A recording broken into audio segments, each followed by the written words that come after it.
Item fees. That's right. Take this opportunity to move items from the other guys and sell it for free. You might even win a Samsung tablet, Amazon gift cards, and other cool prizes.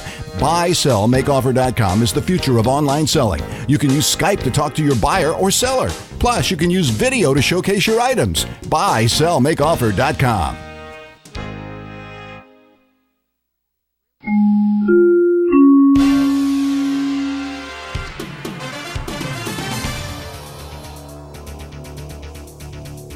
Here's a look at the KCAA Community Calendar. You can win tickets to the Junior University Musical Theater presentation of The Jungle Book. Just listen to KCAA all day long and get ready to win. Are you looking for adventurous entertainment for the whole family? Then join Junior University for a musical theater experience that is unmatched under the stars at Roosevelt Bowl in Paris Hill Park. This year, it's Mugwai and the Adventures in the Heart of the Jungle as Junior University presents William R. Dixon's adaptation of The Jungle Book. Show dates are July 17th through August 1st. Starting time is 8:15 p.m. General admission is just $10 for adults, and children 12 years old and younger are just $5. Two parents and all their children under 18 years can purchase a family ticket at the box office for just $25, and you can save 20% on a family ticket if you print it out at home by going to junioruniversity.org. Listen to KCAA and win tickets to The Jungle Book. And that's a look at the KCAA Community Calendar. I'm Mark Westwood. Art Bell is back, and he's coming to KCAA. There are a lot of people who think that we are Martians, that there's a strong possibility that we are Martians. That's why I said us.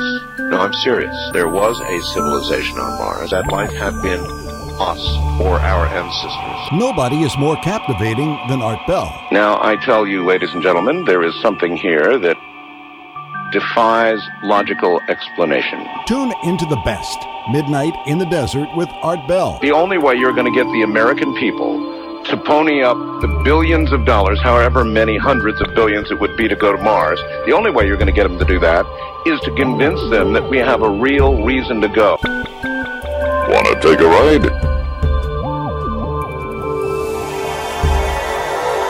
Weeknights at 9 p.m. on KCAA. 1050 a.m.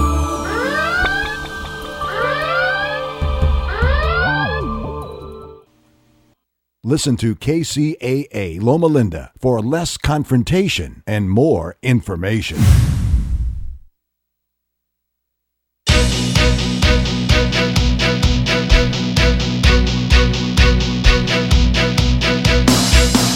Welcome to Relationships 2.0. I'm Michelle Skeen.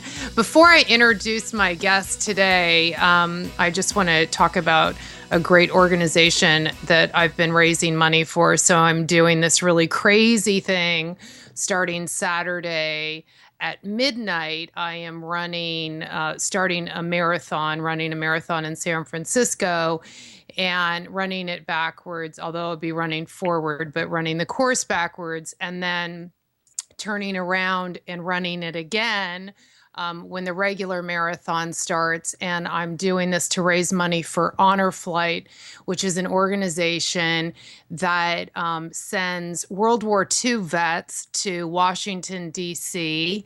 to visit the memorial that was erected in their honor. And I had the privilege of being on a Virgin America flight going to D.C. with some of these amazing men and women. One man was celebrating his 90th birthday, and I was so moved by the experience that I decided to raise money. If you're interested in giving to this organization, my donation page is on crowdrise.com, and I think you can search Honor Flight, Northern California, or even my name, Michelle Skeen, and any amount of money is obviously really appreciated, but I just wanted to give a shout out to that organization, which will probably no longer exist in about 5 to 7 years because all of our World War II vets will have left this earth. Anyway, on to my guest. I'm so excited to have on Emily Roberts. She is the author of Express Yourself, a teen girl's guide to speaking up and being who you are. Welcome, Emily. Hi, thanks for having me. I'm so excited to be here. Oh, I'm so excited to have you on. So I just feel like this is such a great resource. You've done a remarkable job with this book. And it's, as you say, it's such an important guide. I think it's really difficult for, well, all teens, but, in this case, girls to find resources to help them navigate these tricky years. Tell the audience about your background and the work you do. It's really extensive, and how this book came to be and why it's such a passion project for you. Well, yeah, I think that one of the things that really drew me to writing first and foremost was you're absolutely right. There's not a lot of great resources out there that girls can go to, and I think girls and young adults and myself too. You Google something these days and you get all the WebMD, you get all the pages that are high on Google, but you don't get really great advice and useful tips. And so I wanted to have a book for girls and have a guidebook and really a resource for young women to go to so they could find expert tips, and not just by me, by other people too who I have in the book, and resources for them to use so that they can feel confident, know what to do and what to say in these tricky situations. There hasn't really been a book out there that I can find, anyways, on how to respond to your friends when they post a picture of you them on Instagram and they didn't invite you, or how to respond to your parents when they're yelling at you via text or in life. These are some of the situations that every girl faces and every young man as well. But there's not a lot of really good resources out there that I've found, anyways, that speak to this in a way that we can build their self-esteem, build their confidence, and help them be better communicators for the rest of their lives. I mean, you and I both know that people in our field, too, aren't such great communicators. There's times when I'll get emails from colleagues, and I'm like, oh, my gosh, are they mad at me? Like, what were they intending with this email? And they really probably weren't intending anything, but the anxiety and the self-esteem can kind of, plummet. I think there's especially with social media and all of these, newer forms of communication, email, texting. We'll get to texting. You cover that in your book. But it's very easy to misinterpret. And it's also very easy for people to hide behind these forms of communication. And I know in my practice, when people are talking, I have young people who are, these are people in their 20s who, when they say, oh, yeah, well, I talked to her about that, they mean they texted about it. They don't mean they really talked. That's completely different. Well, I think a lot of people would be surprised. Maybe they wouldn't be surprised, but I asked the same question. You spoke to that person, or did you chat with that person, or did you text with that person? Because it all changes the dynamic of what's really going on here. Absolutely. So she might say to me, oh, yeah, we chatted about that. Now, when I say chat, I mean like you and I are chatting now, or it's face to face, like let's get together and chat. But she means like Gmail chat. Right? Right. And one of the things. And I think that it's really difficult to read people's level of sincerity or interest. You get, as you say in the book, you can get such a fuller, richer picture when you're looking at someone's face, their body language, their tone of voice, all of that. Otherwise, it's really easy for us to let our emotions get in the way of these communications, right? Oh, for sure. And also our assumptions, if it's our anxiety, our fear, or our assumptions. Oh, well, I assume she's mad at me. I'm not going to text back, or I'm going to text back and I'm going to yell at her. I'm going to pick up the phone and call her. The person on the other line, or your friend or your colleague even, may not be thinking that at all. So there's a big miscommunication. There's a gap happening here, and I see it not just with teens. I see it with adults too. And I think a lot of my young adults and friends even who are reading the book are like, oh my gosh, thank you for writing this. I could have used this with my girlfriend the other day, or I could have used this with my colleague. And the reason that I started writing this book was because about 7 or 8 years ago when I was in my private practice, I noticed that a lot of girls were coming in, teenagers and young adults, who were depressed, anxious, and a lot of the stuff that they were coming in for was due to social media stuff, which was bizarre to me at the time. I'm like, what are you talking about? Why? What do you mean Yeah. post made you? And obviously I see it now for what it is, but at the time I was like, this is crazy how insane that they're feeling this bad about not being invited. The other thing that got me on my soapbox was the level of lack of self-control. Girls Right. sending pictures of themselves. I had 5 girls in 1 week who didn't even know each other, all come in under the age of 17 who had sent naked or suggestive photos to people and got caught. And I was like, this has got to change.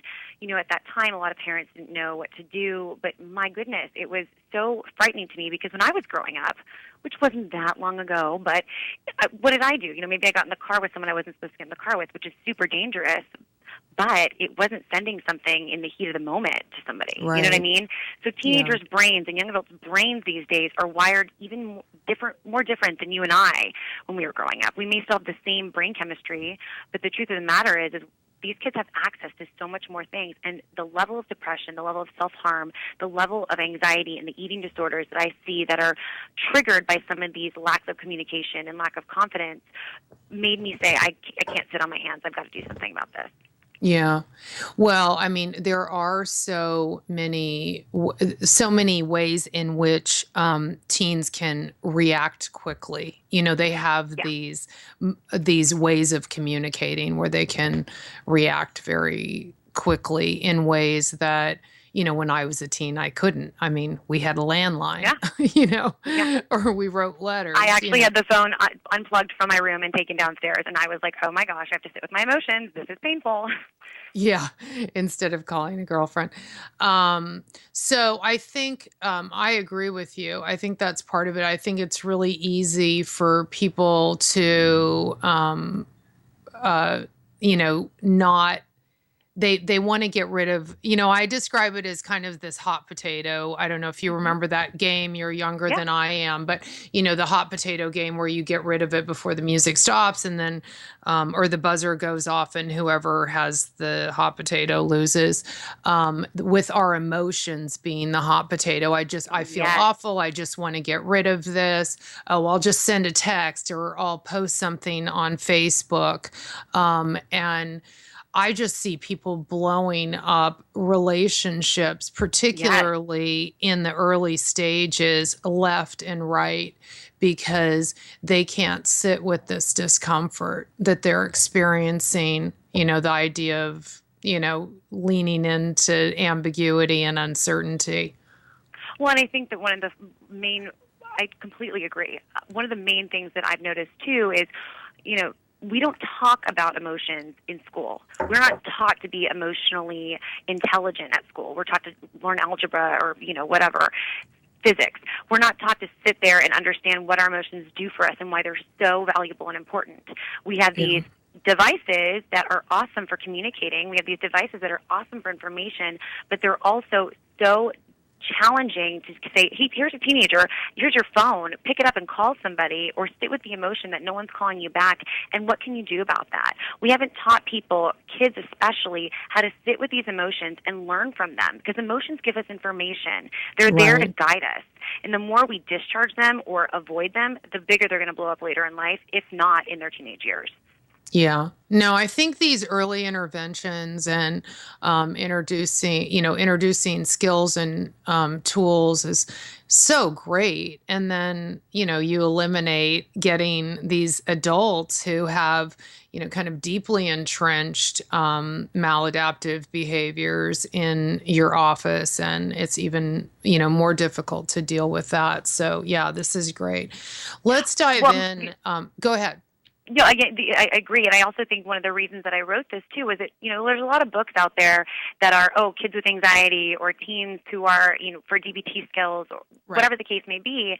I wanted this book to be for every kid, every teen, every girl, every young adult, because everybody I know struggles with some of this stuff. And Right. to be able to have a guide out there that's not limiting to somebody who's suffering from a particular, the idea of this book came from, I don't want any more of these kids in my office. Not because I don't want them as clients, because I don't want them to need to come to me. Right. Yeah. No, it's great. Let's talk about, let's go ahead and talk about the texting. You have, a chapter in here called Digital Drama and Texting Troubles. And I know that is even a big deal with adults. It's just so shocking that people can be so intelligent and yet really fall into the traps associated with this kind of instant communication. It's remarkable to me that I will be sending an email or sending a text to somebody, and it's the response is so inappropriate, and not even in like an inappropriate funny way, more like, okay, wait, I don't know what they're saying. Are they mad at me? Are they just being short with me? I don't know what's going on. And we don't have manners for this yet. I've taken the approach of might as well cover my bases through any sort of technology. Like, okay, thank you. If I need to add an emojicon to make sure this point is making sure that you think I'm, being happy here, or I'm smiling when I'm saying this, fine. Because the truth is, and what I think everyone needs to reality check on is, I'm hearing your voice.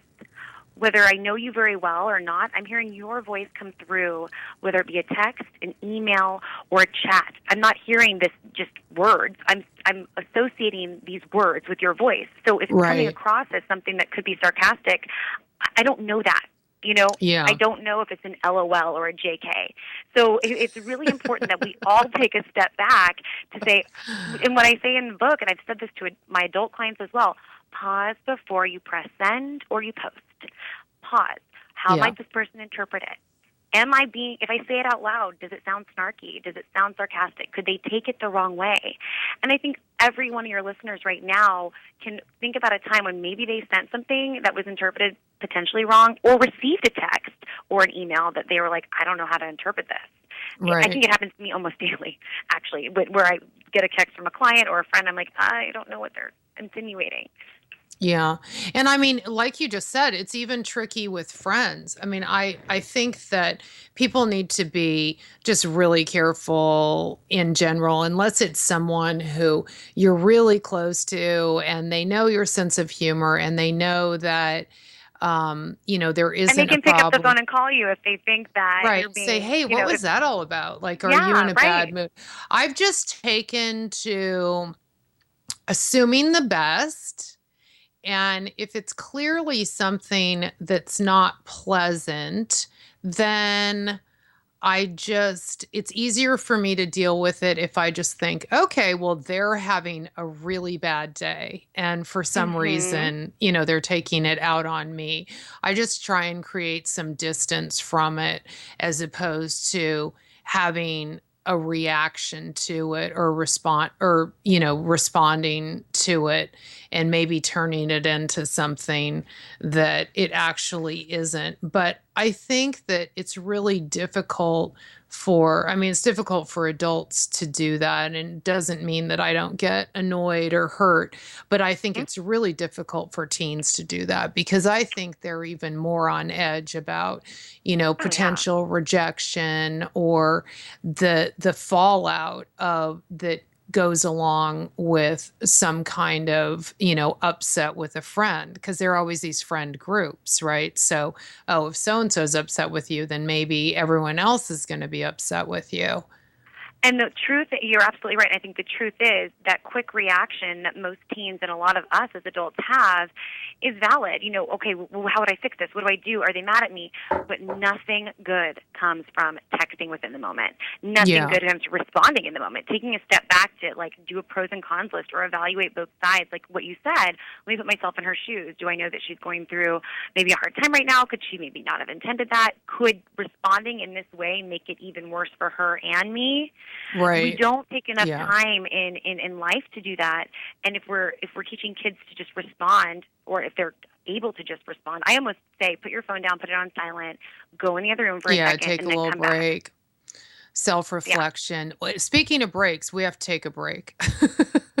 Great segue. We'll be right back. We're going to take a 2-minute break, and we'll be back for more with Emily Roberts, author of Express Yourself, A Teen Girl's Guide to Speaking Up and Being Who You Are. Stay tuned.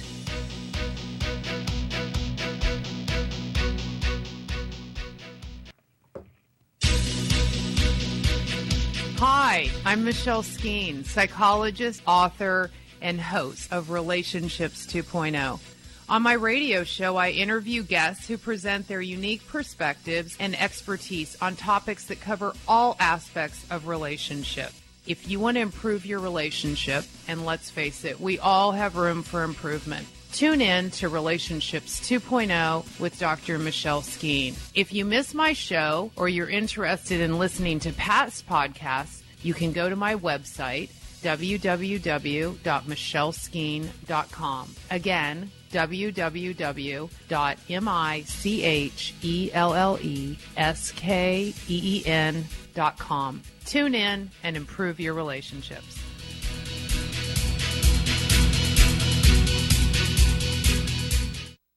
When I was diagnosed with breast cancer, both of my daughters were pregnant, and everything I was looking forward to turned into everything I was going to miss. First words, first steps. Today, those babies are 3. I'm with them all the time. I don't know what's next, but I know I'm here today. A Susan G. Komen grant helped pay for Alanthia's surgery, and today she's caring for her grandchildren. Help save lives. Visit IamSusanGKomen.org. A public service message from Susan G. Komen. Hey, what's up? Thinking about you. XOXOXO. Want to snuggle. ... JK. Hit me back. You getting these texts? ? We should hang later. I miss you. Holla at ya, boy. Holla back. Holla back. Holla back. Are you at home? Where are you? What are you doing? OMG. You are making me mad. Are you with your ex? You better text me back. I'm waiting outside your house.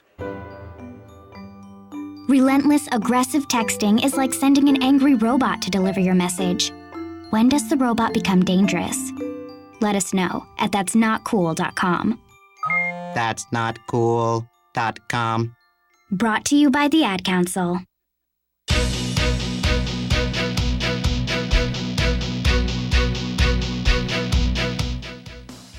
Welcome back to Relationships 2.0. I'm chatting with Emily Roberts. Emily, tell everyone how to reach you, because you have a great website, you have a big social media presence. Sure, yeah. The guidancegirl.com is my website, and on Twitter, I am at guidancegirl EMM, and same with Facebook, which is the Guidance Girl is the website page, or the Facebook page, excuse me. Great. Okay, so the texting thing, and are you finding with a lot of your clients that there's also this sexting going on and posting and sending the inappropriate photos? Is that still going on, or has everyone kind of learned their lessons from that? I don't know that anyone has learned their lesson yet. I think it's like, I don't know what it's going to take.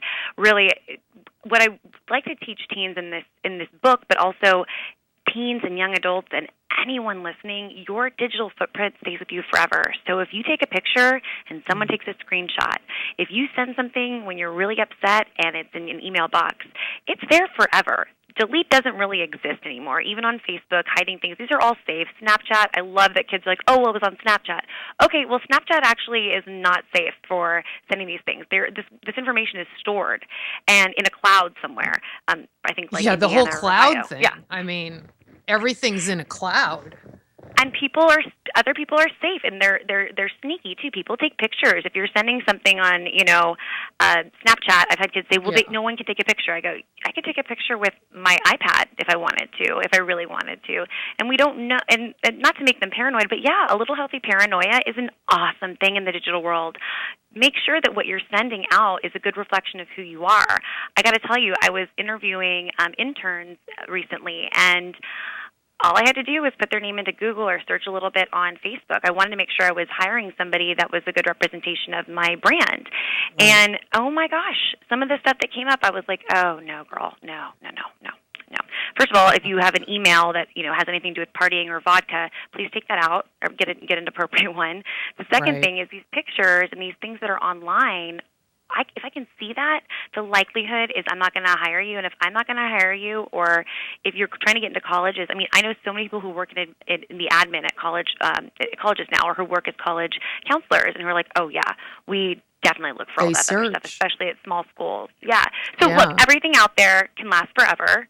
So just be a little bit more aware of that, I think, right? Yeah, I like that you mentioned in the book, like, and this is part of that pause thing, but think about your future self, right? Mm-hmm. Mm-hmm. Like, is this going to be appropriate or be helpful for your future self? Because I think it's really, especially in the early years, like, I think kids start to get it like junior, senior year of high school when they do, they are going through all the college stuff. But I think that really early high school years, they're not thinking about that yet. They're not thinking about college and how, and the repercussions of some of their actions.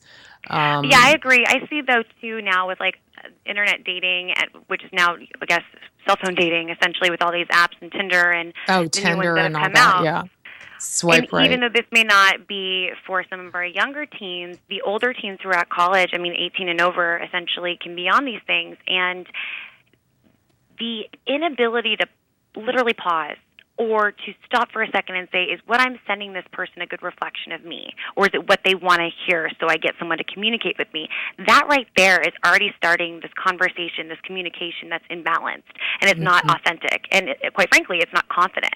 If you're doing those things and you're engaging with people, whether it be a friend on Snapchat or a friend you're trying to make on Instagram or somebody that you eventually want to date, and you're starting off these conversations in an emotional mind, in an impulsive mind, there's nothing good that's going to come from that, as you know. Starting a relationship with this lack of confidence and inability to self-regulate really doesn't lead to anything beneficial in the long run, wouldn't you say?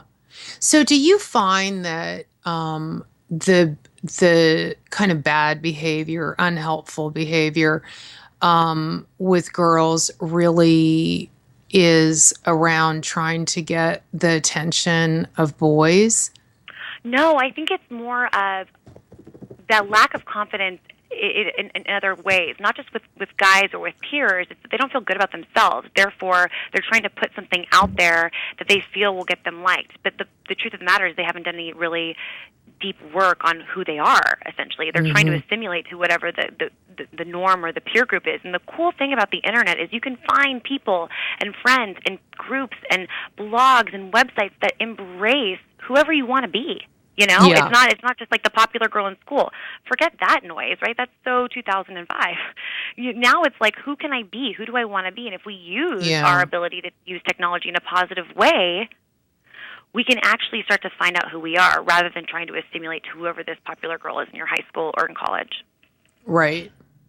So there's kind of the freedom to be like, really express yourself in your unique way. It's okay, baby. One of my dogs was having a nightmare. To express yourself in your unique way and not feel like you have to fit in. But a lot of people haven't figured that out, I guess. Yeah, and I think that ideally, in the book, in the back of the book too, I have a lot of resources for girls that are websites and places where they can express themselves through writing or through photography or through their artwork, that they'll publish it. They'll be your networks of women and girls who empower that, who want to help see you, whoever you are and whatever you want to do with yourself.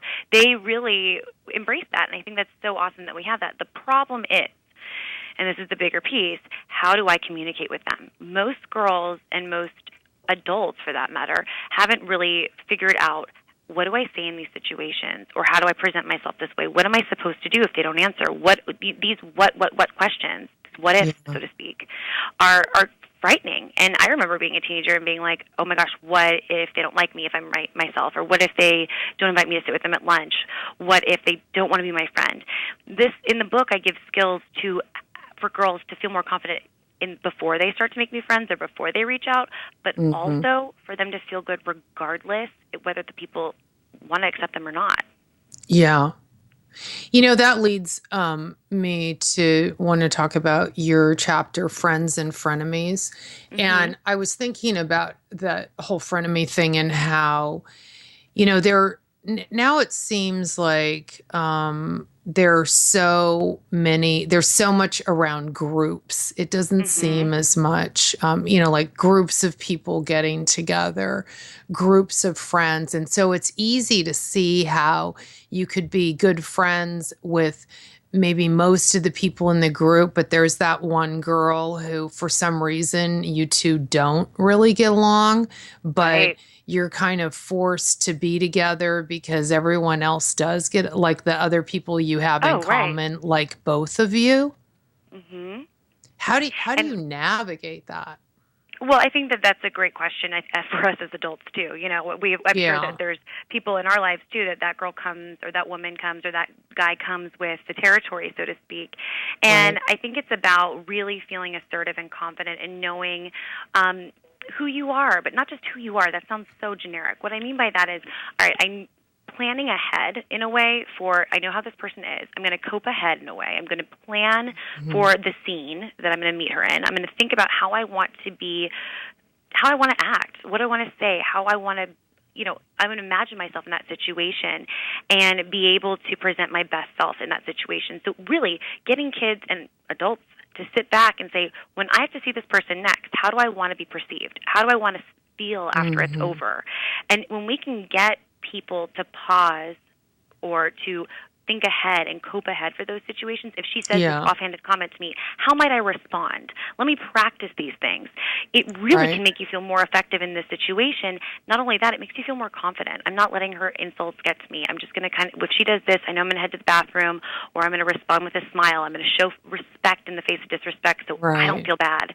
And it's not about being passive. It's about being prepared. Yeah.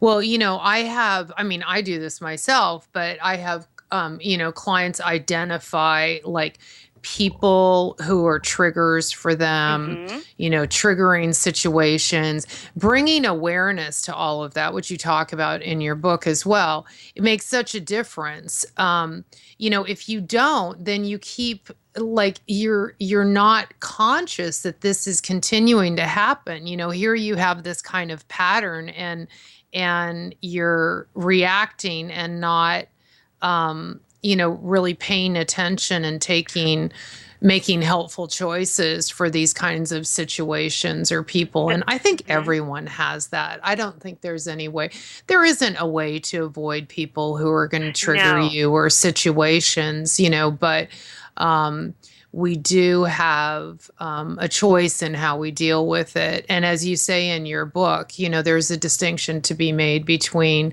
urges and choices, right? Absolutely. I mean, we all have a choice in that situation.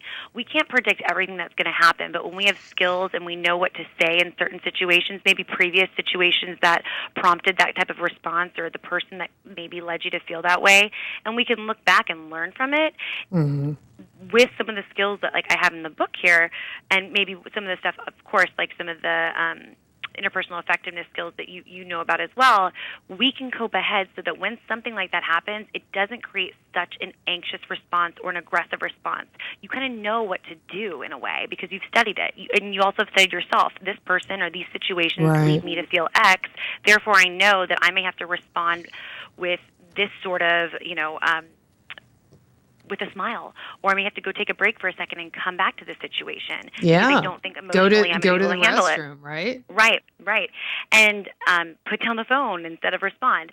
So one of the things that we can all do is instead of responding in the moment, or even if you're with your family or you're with, someone who's triggering that in you, you can take a break. No one's forcing you to stay there. You can go in the other room for a sec and collect yourself. And that's what I like to teach in the book, too, because the more and more we practice becoming mindful and aware of these situations, the better you're going to feel once you're in them. Yeah. And then the better you feel after it's all Exactly. over. I mean, there's nothing worse than feeling like you let someone get the best of you and that you showed your worst side to, a group of people because you didn't handle a situation well. Because you weren't emotionally regulated, right? And so the other thing is, too, you could be fuming on the inside and have the skills to manage the situation and do it effectively. And guess what? You feel so much better afterwards. The fuming can go down. You can still be angry. You can still be upset at that person for sure. I mean, I've been in situations where that's happened, but I also look back with more confidence because I'm able to say, oh, wow, I handled that really well, though. Like, it didn't make me look bad. The other person responded better. There's no winning in these conversations necessarily, but it's how you feel at the end of the day that matters. And that's what really confidence is coming from. Yeah. And it does make a big difference in how, I had this situation in a group I was running. One of the clients kind of like lashed out at me and, I handled, like I was really calm handling it. But at the same time, I was thinking I could have had like a very different reaction, but I would have felt really bad about myself afterwards. And so I think these, as you teach these skills and present all of these tools and skills that people can adopt, it is confidence building. The more you use them, the more you feel like you're really capable and you come across more confident in situations because of it, right? Certainly. I think that for me, I've always been able to kind of talk to anybody. That's a skill I've had, but it doesn't mean I wasn't anxious or I wasn't prepared. I would definitely get anxiety and feel nervous around new people. The truth is I also had skills in my back pocket. From a young age, I had skills like, okay, if there's a lull in the conversation, I know what to say, or if someone does X, Y, or Z, I know what to do. The part where I put two and two together, though, was when I would feel bad after an interaction. I felt hopeless. I felt anger. I think as a teenager, this happened to me a lot. And I think as a young adult as well, where I'd be like, wow, what am I supposed to do now? I totally screwed that one up. Yeah, and a lot of shame, right? A lot of shame. And so instead of feeling shame, I really decided, what can I do about this so I don't continue? What do I need to learn about myself? And what I wound up doing is using some of the dialectical behavioral skills that are added in the book, but also mindfulness. Yeah. And what I teach my kids and young adults that I work with, and what I practice too, is I'm not finishing the situation, going home at the end of the night feeling bad about myself. So if that means I have to apologize, gritting my teeth, and just so I get a little bit less of a reaction from this person, I'm going to do it. Not because I'm saying sorry for something I didn't do. I want to mitigate all the anxiety or the problem right now. And some people aren't ready to do that, so we have to sit with our emotions. But if you feel better at the end of the day, if you say, you know what, I did the best I could, and that's all I could do. You can't change someone's mind. That's accepting reality. But the truth is, if I can sit back and say, I really did try and be effective with that client or with that person, I really did my best, and they just weren't willing to listen, and I practiced the skills like Emily said to, or like my therapist said to, or anything on WebMD said to, I did the best I could, and that's the truth. There's going to be people we can't communicate with, and what I've learned is those people don't really belong in my inner circle anymore. Right. And I hope that girls can see that too, but that's kind of taking it to a whole nother level. The truth of the matter that I'm finding anyways is the more aware and the more effective I can be and that my clients can be in interpersonal situations, the better they feel for sure. Yeah. In every aspect. Absolutely. We're going to take a short break, and when we come back, I'd love to talk about family. Sure. So we're going to take a 2-minute break. Everyone stay tuned. You're listening to Emily Roberts, author of Express Yourself, A Teen Girl's Guide to Speaking Up and Being Who You Are.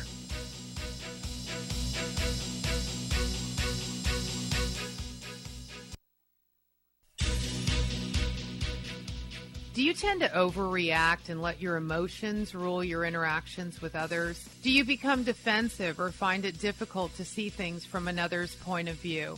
Hi, I'm Michelle Skeen. You're not alone. Despite the fact that we all have to deal with people in our daily lives, many of us have difficulties with interpersonal relationships. My suggestion? Pick up a copy of the Interpersonal Problems Workbook. This book combines powerful evidence-based techniques for strengthening relationships in all areas of your life, whether it's at home or work, with a significant other, a parent, or your child. To find out more about the Interpersonal Problems Workbook, go to my website, www.michelleskeen.com. Again, www.michelleskeen.com. Pick up a copy and improve your relationships.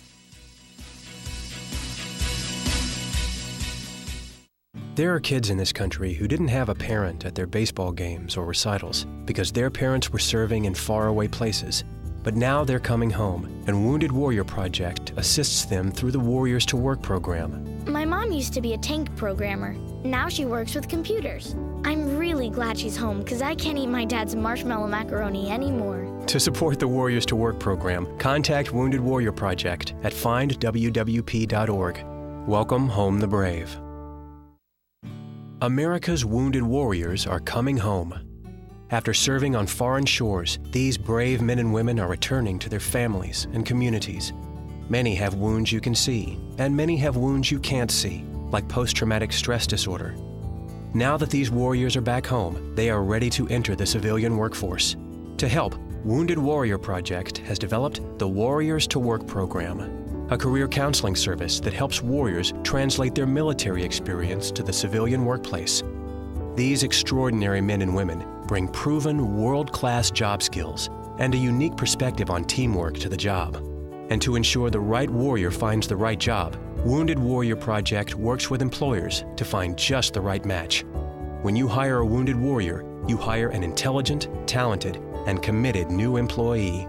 Contact Wounded Warrior Project at findwwp.org. Welcome home the brave.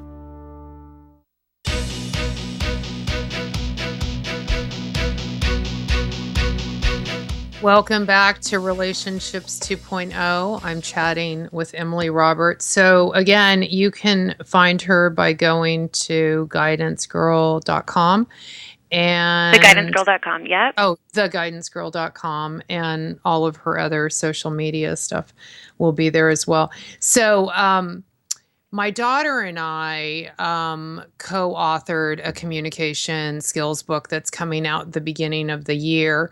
And my daughter is at Georgetown. And we were interviewed for this article in the Wall Street Journal about why mothers and daughters fight. And I love it. I'm so excited. This is so great that we get to have this book coming out soon. Oh, thanks so much. I'll definitely have a copy sent to you, Emily. So one of the things that came up in the conversation with the journalist Elizabeth Bernstein is like, what happened when, like, what was the big difference between kind of the preteen years and then the teen years? And I realized as I was talking to her that one of the big things was, and one of the things we talked about in our book about family communication that you have in your chapter as well, is that kids change.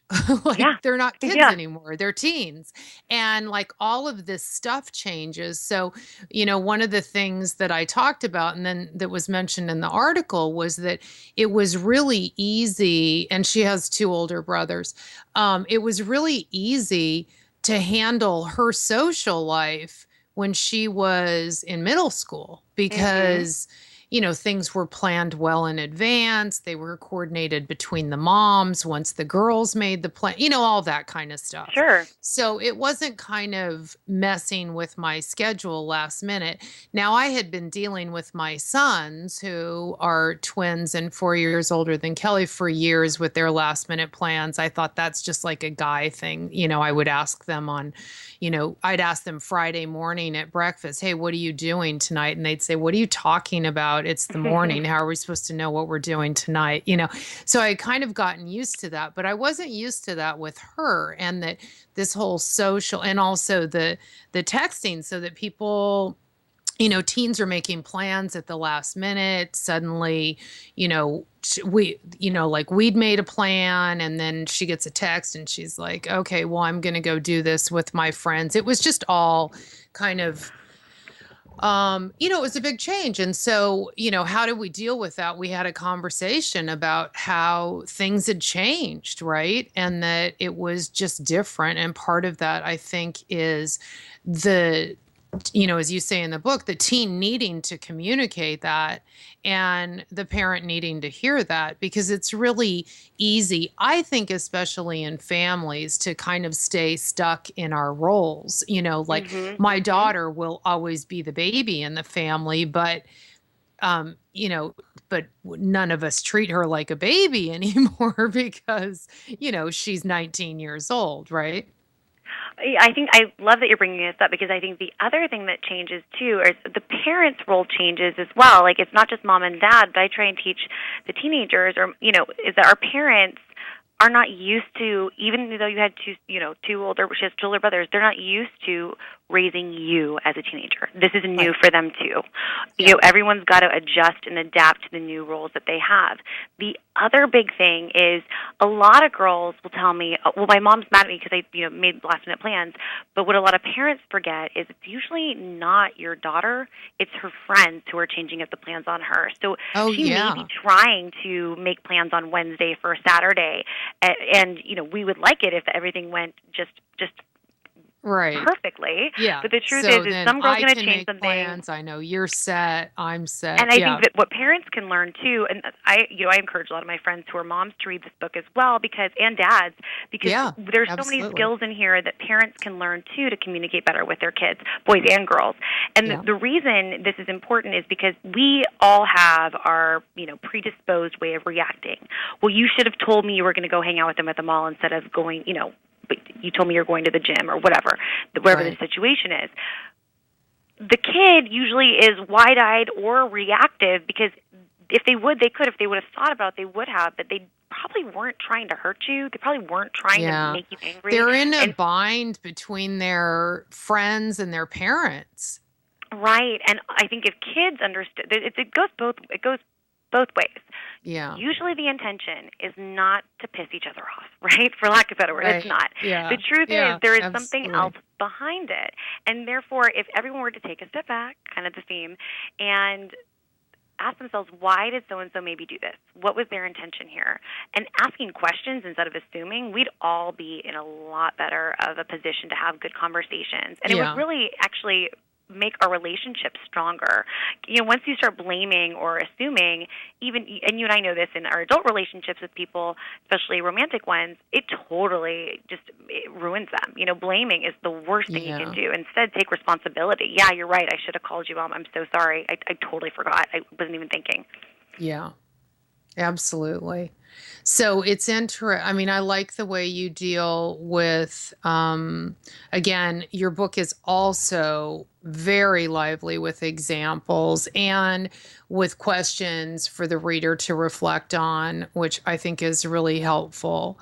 But just the idea of like reassessing yourself too for the teen, right? Like, wait, how, really thinking about, because I think, again, we keep saying awareness, but bringing awareness to this, like, older version of yourself. I mean, we all need to do that no matter what age we are. There are going to be changes that are going to happen, and we need to think about those and how we express those. Also, I think one of the big points here that I was trying to make with the book is there's situations in here that may not be right on for each person, but the truth is we can apply these tools to situations that evoke similar emotions. Like if I'm not getting along with my sibling, okay, maybe that's not my sibling because I don't have a sibling. I do, but maybe, the reader doesn't. How could I apply this situation with somebody else, or this feeling of unjust or unfair in another situation? The reason I did that is because you and I probably both speak in metaphors all the time with our clients, and that's what's so awesome about this, is because when you can apply these things to different situations, you have more skills in your toolbox. You are more likely to have better communication skills and feel better when you have a couple opportunities or a couple skills, really tools, so to speak, to handle the situation that comes up, especially with mothers and daughters and with parents in general. there's really not a and lot between of good stuff out siblings, there. that's another dynamic that you mention in your book. But I think it's really easy for siblings to get locked in old patterns, that existed when they were much younger, right? I mean, I see it at Thanksgiving still, right? I see it at Christmas still for me. Are you still sitting at the little kids' table? Depends on which family's house I'm at. But sometimes, and now we've got, though, it's interesting. When I was telling one of my college clients this recently, when you step off the train, I want you to check in with yourself. You are still the college student. You're not necessarily, and you're also the daughter. So don't react like you would when you were a teenager, okay? We've learned a lot. You've learned a lot. You don't have to react the same way. But it's hard. It's hard for us as adults too. We have had these dynamics with people for such a long time. In order to break the chain or break the pattern, so to speak, what we need to do is we do need to be aware, right? But we also need to have some skills so that we don't react the same way. I was just talking to a young woman today, and she was frustrated with the situation with her mother. And I said, look, validate. If you can, find a kernel of truth, find some truth in what your mom's saying. And why don't you validate that? Mom, it looks like you're upset. I'm sorry. Maybe we can talk another time. I'm not going to ask you for money right now, obviously. But I didn't say that to her. Let's try another time. She tried it, and she goes, oh, my God, my mom didn't even know what to do. So I just went in the other room and I waited because her mom had never seen her kind of take the reins there and say, I'm not trying to argue with you. That wasn't my intention. I'm sorry. I didn't mean to evoke that, in you. And I said to her, use your own language for this. Make it your own. But try to do something a little bit different and see if you get a better response or a more effective response. Mm-hmm. And you'd be surprised. You wouldn't, but she was very surprised. I was like, wow, so what I said worked? Gosh, imagine that. Yeah, it's true. Why not try something different? If you're doing the same thing over and over again with a parent or a romantic relationship or a sibling, it's not working. Let's try something new. Yeah. What's so scary about that? Some people have their belief systems, but the truth is they're more effective that way, and people give you more of what you want, which is what I always wanted as a teen. I wanted a later curfew and more money to spend on clothes and, more respect from my parents. And I wasn't going to get that if I ran upstairs and slammed the door and, yelled at how awful they were. Right. That was never effective.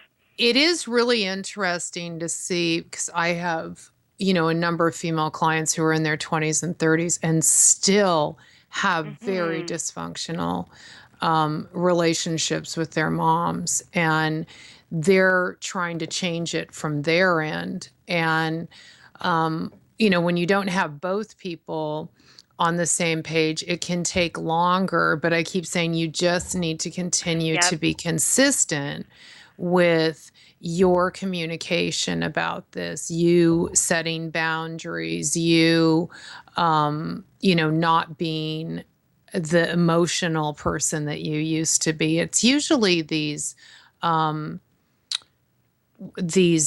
moms and daughters who are both highly emotional. And we got, for a lot of us, we got their brain chemistry, didn't we? So I know for me that if I react to my mother, it's just not going to, I cannot change her though. At the end of the day, I really can't. She's going to be the way she is. But what I've learned to do is I've learned to be more skillful and effective.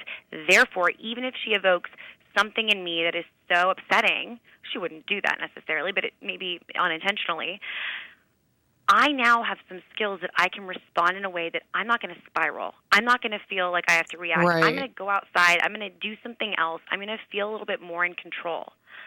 But a lot of our girls don't have that. They think that, well, my mom needs to change. She's the adult. She needs to do that. You know what? Accept the reality of the situation, which is she hasn't changed in 50 years. She's probably not going to change. So if you want to do your best to feel better about the situation, try some skills. And what I wind up seeing is girls saying, wow, my mom, I was talking to a 23-year-old about this today. My mom didn't text me 15 times. She just texted me twice. I go, wow, it's really awesome because how did you respond on the first text to her?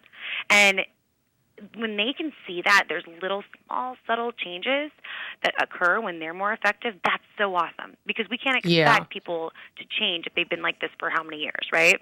Yeah, but people will, I really do believe that people will make changes in response to you if you're consistent with your helpful behavior. I 100% agree, and I think that what I would probably say to most clients out there and what I have said, Like, look, it may not be right away. You may not get the response you want right away. Same with these interpersonal interactions with my teens and their parents. They may not say yes, but if they don't say, but they may say, well, think about it, or no, not right now, maybe another time. Those little moments are getting you so much more than reacting in an ineffective way, right? They're really telling your parents, hey, I'm more responsible, or okay, I can handle this.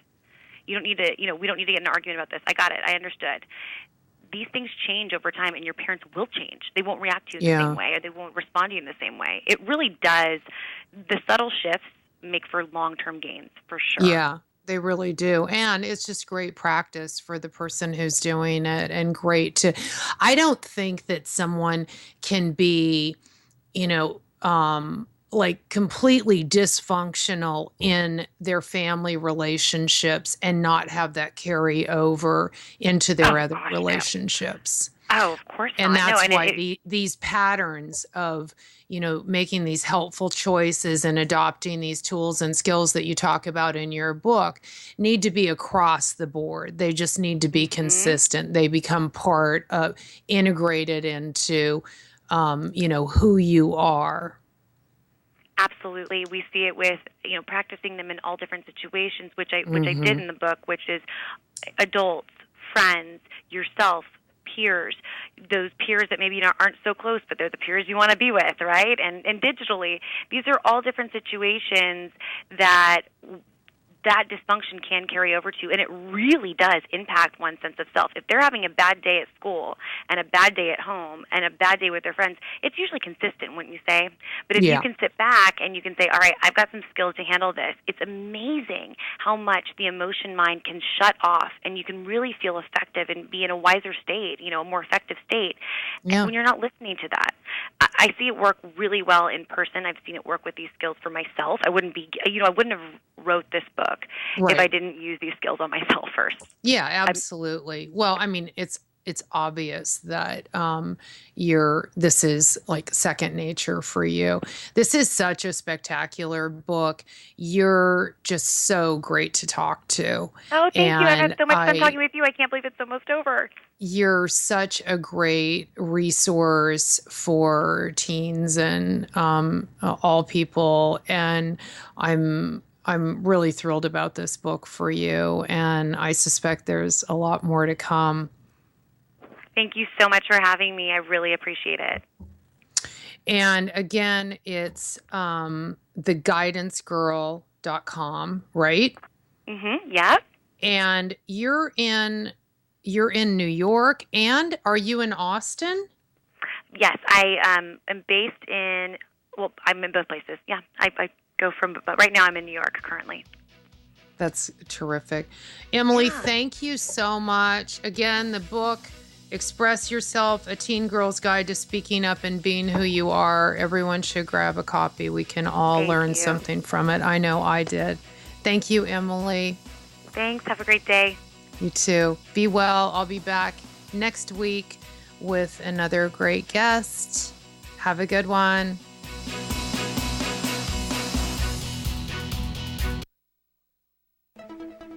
This is KCAA Loma Linda, the station that leaves no listener behind. CNBC News is next, a courtesy of buysellmakeoffer.com, where you can post a video about items you have for sale. Sign up now. It's free. NASDAQ, though, down only 10. Elsewhere, unemployment rates fell in 21 states in June. They rose in 12 others and held steady in the rest. And Greece got a much-needed boost in its credit rating and financial outlook from S&P. I'm Tom Busby, CNBC Radio. Hey, Bob, how's business? Is the new website helping? Not good. I can't figure out how to get the website finished. How did you do it? Easy. I called Web.com. They built my website for free. Then they promoted it on all the search engines. Like Google, Yahoo, and Bing? Exactly. And Web.com has helped grow my business so much, I had to bring on new staff. Hey, if Web.com did it for you, they're perfect for me. Call now, 1-800-535-8815. That's 1-800-535-8815. Again, 1-800-535-8815. Overturned truck blocking the carpool lane, freeway construction slowing everything down. I travel for work. News like that used to ruin my whole day until I discovered Citrix GoToMeeting. With GoToMeeting, I can meet from anywhere using my computer, tablet, or smartphone. And with HD video, I simply turn on my webcam and it's like being in the same room, which means I can stay productive no matter how bad the traffic gets. Visit GoToMeeting.com and start our free 30-day trial. That's GoToMeeting.com. Consider this your invitation to sell. At buysellmakeoffer.com, you can sell as much as you want for the next 60 days without paying any fees whatsoever. Sound incredible? It is, and it's true. Buysellmakeoffer.com is the new exciting way to sell your stuff online. Make extra money right now. Sell your old car, furniture, video games, household items, clothes, even your home. Sell anything that's legal. Load up your stuff to sell right now at buysellmakeoffer.com. This is your official invitation to get on board to sell your stuff right now. Free for the next 60 days. And once you see how easy it is, you'll want to sign up for more because there are no item fees. That's right. Take this opportunity to move items from the other guys and sell it for free. You might even win a Samsung tablet, Amazon gift cards, and other cool prizes.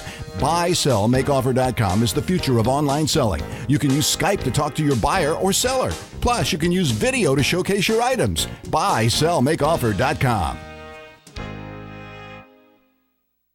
Good afternoon. It's a couple of minutes past the hour. I'm Di Rice with the latest in local news on KCAA 1050 AM. The Interstate 10 bridge that collapsed during Sunday's monsoon storm was functionally obsolete, according to the 2014 National Bridge Inventory.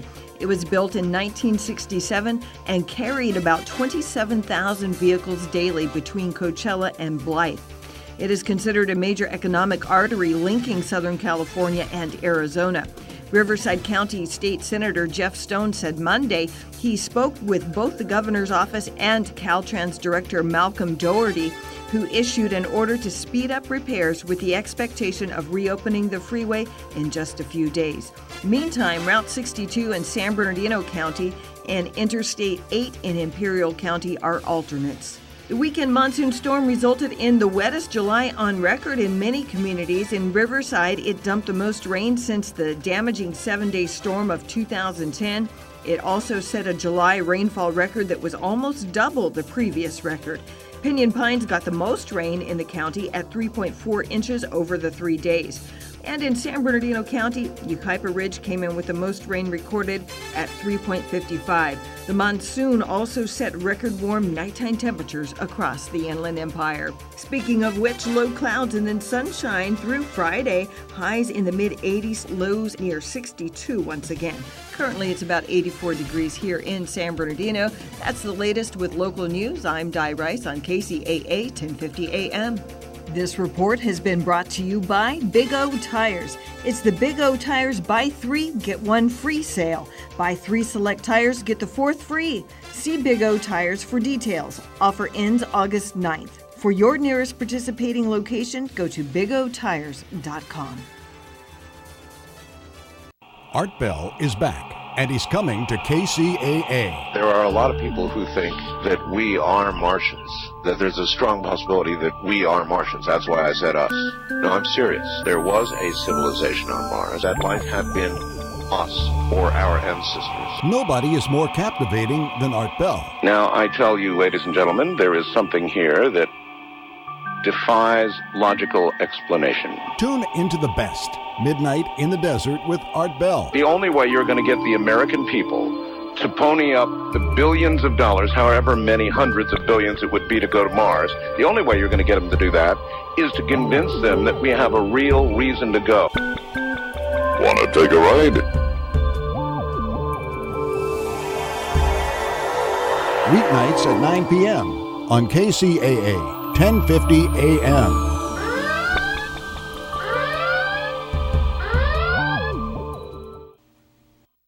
Hello everyone, this is Nina MD, Fusion of Science and Beauty. Listen to my show every Wednesday night, 6 p.m. to KCAA 1050, where I'm going to give you the latest greatest on anti-aging.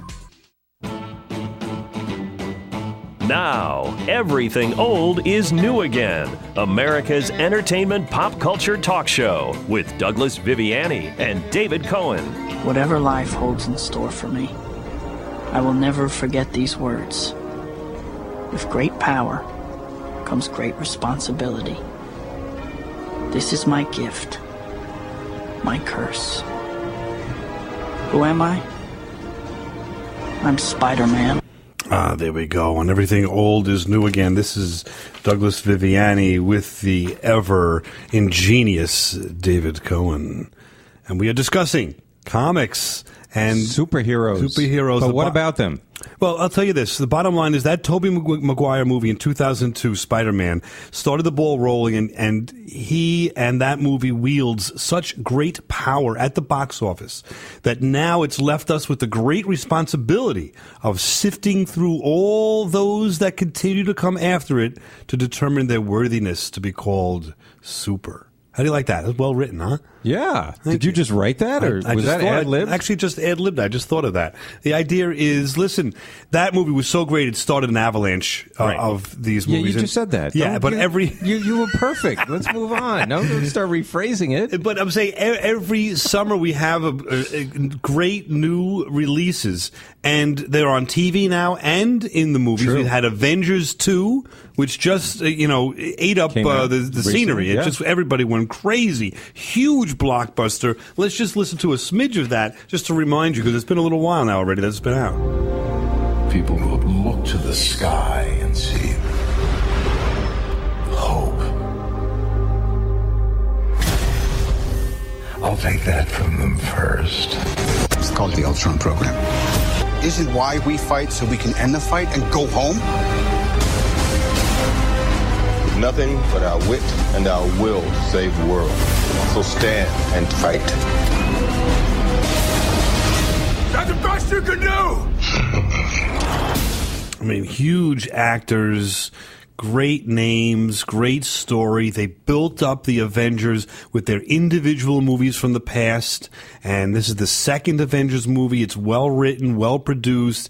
It's blockbuster, and we're not going to argue that. The question is there something else that's being done with comic book heroes or superheroes other than these huge, big blockbuster movies? We'll explore that through the next hour. So you're talking about superheroes who are very popular and have these amazing powers versus the lesser known superheroes. Maybe they don't have such great powers, but what makes those guys or those gals interesting, right? Or are they interesting, and can they fight a battle, figuratively speaking, at the box office against such movies as The Avengers 2? It may not have a lot of meaning to it, and that might be something we'll talk about down the line, but it had action, it had thrills, it had adventure, it had romance, it introduced new people, new characters. The Avengers 2. The Avengers 2. I just ask, what's that fellow's name? David Spader? James Spader. James Spader, right, that played Ultron. Right. What a tremendous job. You hear that intonation? Yes. It's the first thing I'll take from them. I mean, great lines like that, right. But it doesn't have, like we talked about in the past, comic book characters coming to life and some of them having some meaning to these stories. Right. And maybe that has something to do with their success. The success of the Avengers 2 doesn't necessarily rely upon that. I would suggest it relies upon the individual characters, the actors, and some fun quips. If you douse me again and I'm not on fire, I'm donating you to City College. I loved you in A Christmas Story, by the way. Textbook narcissism. Agreed? You know, the question I get asked most often is, Tony, how do you go to the bathroom in the suit? Just like that. Truth is, I am Iron Man. I mean, Robert Downey Jr., Academy Award-winning, nominated, I should say, actor. He really brings the level of the acting up. But it's sort of like, this is Derek Jeter on the Yankees. And players like him led through example. When a player was traded and joins the Yankees, he elevates his game for some reason, or at least his attitude, based on the fact that they're in this scenario, whether it be in a movie in the Avengers with Robert Downey or on the bench with, with Derek Jeter, by the people that surround them. And Jeter's not going to put up with nonsense.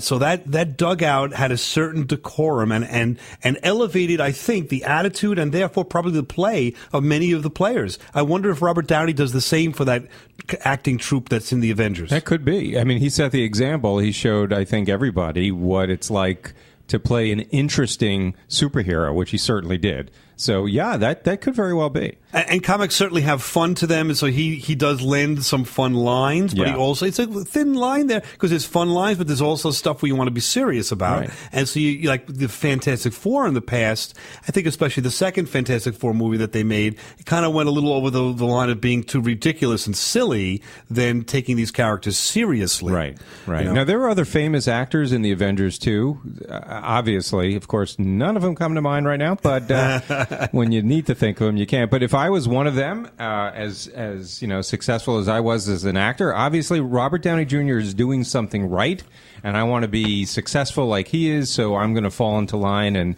I think that's an interesting point you raise. I bet that's what happens. Thank you. I try. It's part of the reason why I do the show is to banter about these ideas and give it some legitimacy, whether they have it or not. These ideas have to get out of my brain at some point, so they fall upon your ears, and I'm thankful for that. The other thought is that the Fantastic Four are coming out August 7th. Again? A brand new Fantastic Four.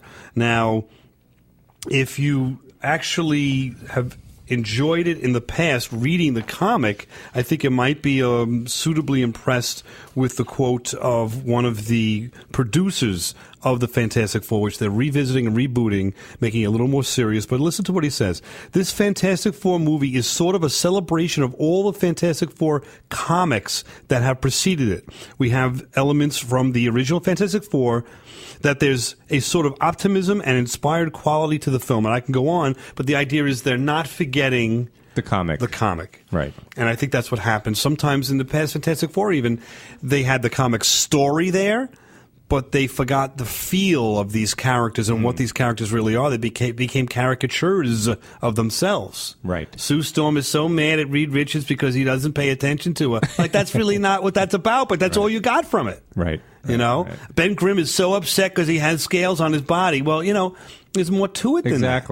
Exactly. So I think that that exploring this is fun, and we're going to continue to do this throughout. We love these movies, and they're not going away. My question is, when you've got Thor, Iron Man, Hulk, even Iron Man in a Hulk Buster outfit, and he's battling the Hulk in this movie, what's Hawkeye and Black Widow doing in the same field of play? Like, they have no superpowers at all. No, but they had a little tete-a-tete. I mean, there's a little flirting going on there, so I guess there's some romantic angle to the movie. They threw him in there for that, I guess. Right, but if you're on a team, like even Captain America is owning the strength of 10 men. You're up against a god, in theory, of Thor, or standing next to him, standing next to the Hulk, who's the strongest in all of comicdom. I don't know. There are other reasons why these characters are there for sure, but I don't know. There are sometimes that these lesser characters, as you point out, have other reasons for being interesting. And interesting they are in all of these movies. And we'll take a look at that right after we take a listen to the Fantastic Four theme, the new theme. Listen to the tone it sets.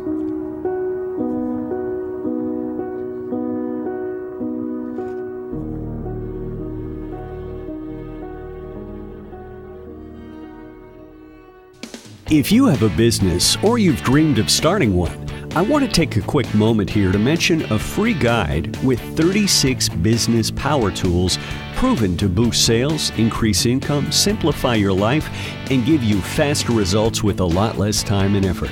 Best of all, this business toolbox is yours absolutely free.